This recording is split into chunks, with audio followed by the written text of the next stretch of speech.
Hi everyone, welcome to my channel again. Today we are going to discuss about a most interesting topic, that is fat burners. Do fat burners work, and if they work, how do they work? Let's try to understand the science behind fat burners today. In this video, I'm not going to discuss about any particular brands, but I will be discussing about ingredients commonly used in fat burners. So with that, you can decide whether your fat burner will help you or not. I don't support usage of any fat burning supplement. The information provided in this video is for educational purpose only and should not be considered as a medical advice. Please consult a doctor before starting any supplement. Let's start with the commonly used ingredient known as CLA. CLA is known as conjugated linoleic acid. CLA is a trans fat and it is not an essential fatty acid.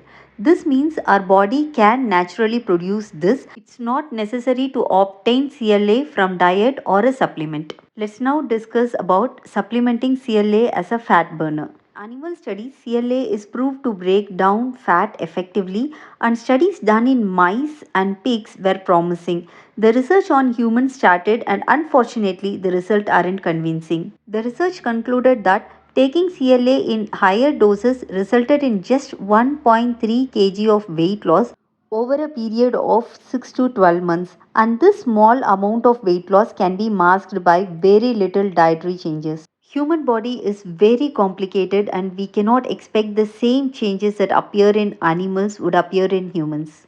Apart from all, CLA is not safe in higher dosage. As per research, CLA can increase C-reactive protein in blood. This means it can increase inflammation in our body. And apart from this, it can also increase liver enzymes and hence can be associated with liver damage.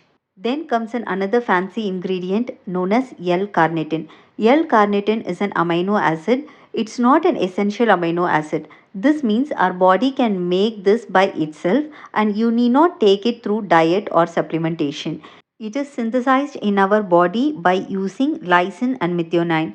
These two are essential amino acids. So if you provide these two amino acids through diet, then our body can make L-carnitine by itself. So what if you are not able to take lysine and methionine through diet? Should you take L-carnitine?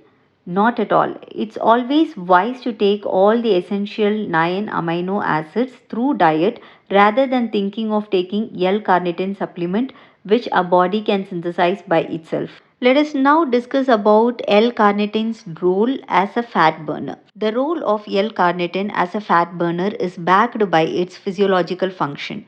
L-carnitine plays a role in converting fatty acids into energy in mitochondria. During physical activity and exercise, L-carnitine help us to burn fat for energy. Having said this, it doesn't mean that you need to take L-carnitine as a supplement. Our body can make the required amount of L-carnitine to do this function. Also, L-carnitine can play a role only when you are active and when your body actually needs energy. Hence, it will burn fat only when you exercise or do some activity. If you do not do any exercise or if you are not active, L-carnitine will not help. Also, when taken orally, L-carnitine absorption rate is just 14 to 18%. Compare this with the high price that you pay for it. However, L-carnitine is shown to help athletes who train in high intensities by improving exercise performance. But remember, they are training in a different level and common people just cannot think of that intensity. Just because L-carnitine is involved in fat metabolism in our body, naming them as a fat burner is misleading. To conclude, L-carnitine will not help you to lose fat if you are not exercising or active. The amount of L-carnitine produced in our body is more than enough to mobilize fat when we exercise. Another known ingredient is Garcinia cambogia. Garcinia cambogia, also known as Malabar tamarind, is a fruit and its extract is often sold as a fat burner. The active ingredient in this fruit is known as hydroxycitric acid. This ingredient is believed to suppress appetite and block production of fat in our body. But clinical studies for weight loss are not promising. One small study showed it resulted in 0.88 kg of weight loss over a period of 2 to 12 weeks, which is insignificant amount. but a larger study with 135 people did not find any significant weight loss. Hence, Garcinia cambogia for weight loss is not an attractive option. But do they have any side effect? Yes, it can cause many side effects.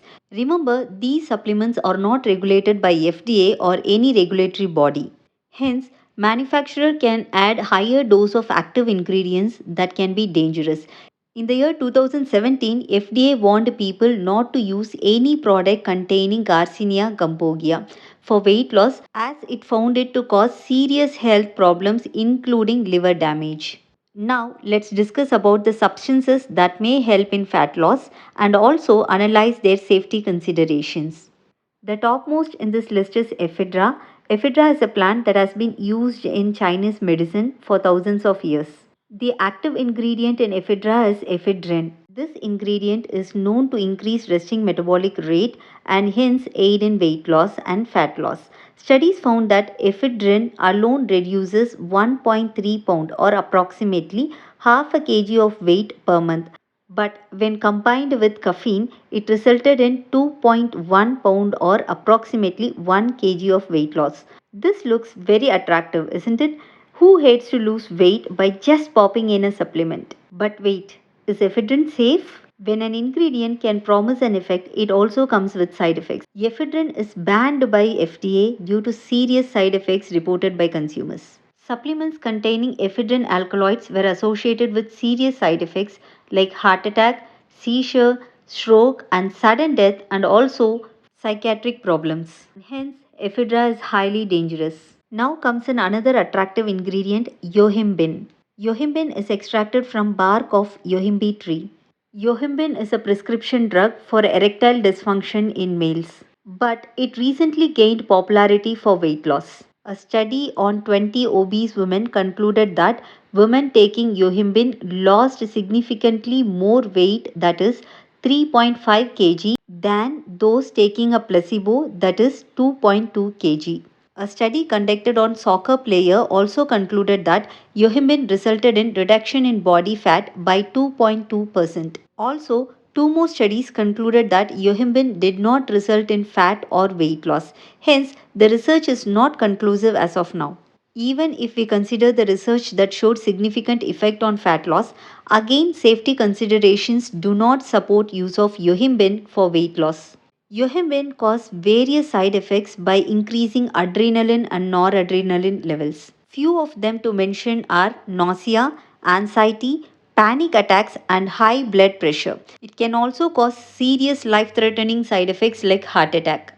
There is no standard guideline to tell us how much of yohimbine is safe for fat loss, and inaccurate labeling of supplements can cause consumption of yohimbine at very high levels and result in serious side effects. For these reasons, yohimbine supplements are banned in many countries including Australia, Canada, and United Kingdom. Now, let's discuss about a well-researched ingredient, that is caffeine. Caffeine help in weight loss in different ways. Research indicate that it can suppress appetite, maybe by reducing hunger hormone ghrelin and thereby reducing calorie intake. Studies have also shown that caffeine can increase resting metabolic rate by 3 to 11%. This means caffeine can increase energy expenditure when you are at rest and thereby promote weight loss. Amazing, isn't it? But wait, these effects of caffeine for given dosage is not permanent. When you consume caffeine regularly, your body adapts to it and you may not see these effects in long run. And you may need more dosage of caffeine and this may result in many side effects as caffeine is a central nervous stimulant. Taking very high dosage of caffeine can cause serious side effects. Consuming more than 400 mg of caffeine a day is not safe. Let's discuss another fancy ingredient, that is green tea extract. Green tea has caffeine and also epigallocatechin gallate. You can simply call this as EGCG. It is said that EGCG enhances caffeine's effect on weight loss. Human studies found that taking EGCG along with caffeine resulted in weight loss, but this can be due to caffeine rather than EGCG. 2 cups of green tea contains the same amount of caffeine that a cup of coffee has. Hence, green tea is not a better option than coffee. So let's sum up. CLA L-carnitine Garcinia Gambogia did not show significant weight loss in studies, but ephedra and yohimbine showed significant fat loss in studies, but they are not safe and are banned in many countries. Caffeine is well researched and promises weight loss benefits for short duration, but our body gets adapted to it and it may not work efficiently in long run. Hence, sipping up to 4 cups of coffee is considered safe and you can try this for weight loss rather than taking fancy weight loss supplements. Do not consume more than 400 milligram of caffeine in any form in a day. In my opinion, no fat burner is safe and effective. No fat burners can replace an healthy diet and workout routine. I wish you all a healthy and safe fat loss. Meet you all in my next video. Thanks for watching. Good day.